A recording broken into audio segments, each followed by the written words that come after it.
മന്ത്രി ഗണേഷ് കുമാറിൻ്റെ ഉപദേശ റീലുകൾ വരുന്നു.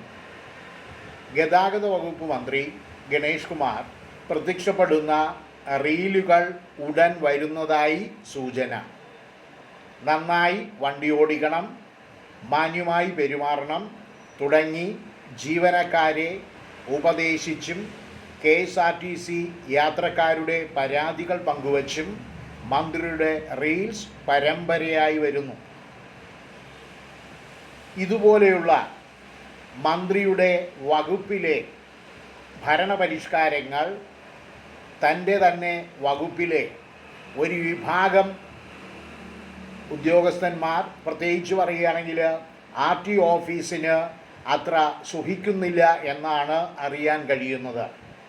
പഴയതുപോലെ ലൈസൻസ് പുതിയതായി എടുക്കുവാനും പുതുക്കുവാനുമായി ഓഫീസിൽ എത്തുന്നവരിൽ നിന്നും ഒരു മറയുമില്ലാതെ പണം വാങ്ങാൻ കഴിയുന്നില്ല എന്ന പരിഭവം ഉദ്യോഗസ്ഥന്മാർക്കിടയിൽ വ്യാപകം.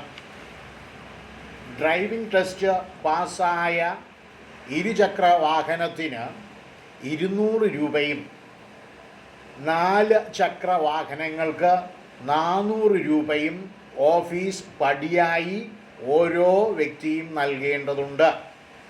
ഈ രൂപ അപേക്ഷകരിൽ നിന്നും ഡ്രൈവിംഗ് സ്കൂളുകാർ ശേഖരിച്ച് ബന്ധപ്പെട്ട ഓഫീസറെ ഏൽപ്പിച്ചാൽ മാത്രമേ സമയത്ത് ഡ്രൈവിംഗ് ലൈസൻസ് ലഭിക്കൂ.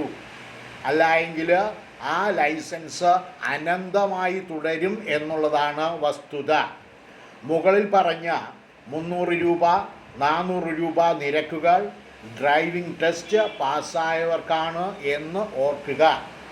പാസ്സാകാത്തവർക്കും പാസ്സാകാൻ കഴിയാത്തവർക്കും സ്പെഷ്യൽ ഫീ ഓഫീസിൽ അടയ്ക്കേണ്ടതാണ് എന്ന് സൂചന. ടെസ്റ്റ് പാസ്സാകാതെ ലൈസൻസ് കിട്ടുമോ? ആ ചോദ്യം വളരെ പ്രസക്തമാണ്. കിട്ടുമെന്നാണ് ഓഫീസിൽ നിന്ന് ലഭിച്ച വിവരം.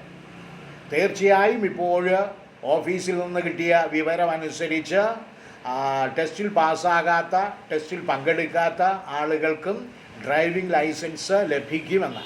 അതിനുവേണ്ടി 10,000 മുതൽ 20,000 രൂപ വരെ മുടക്കാൻ ശേഷിയുള്ളവർ ഓഫീസുമായി ബന്ധപ്പെടണമെന്നാണ് അറിയാൻ കഴിയുന്നത്.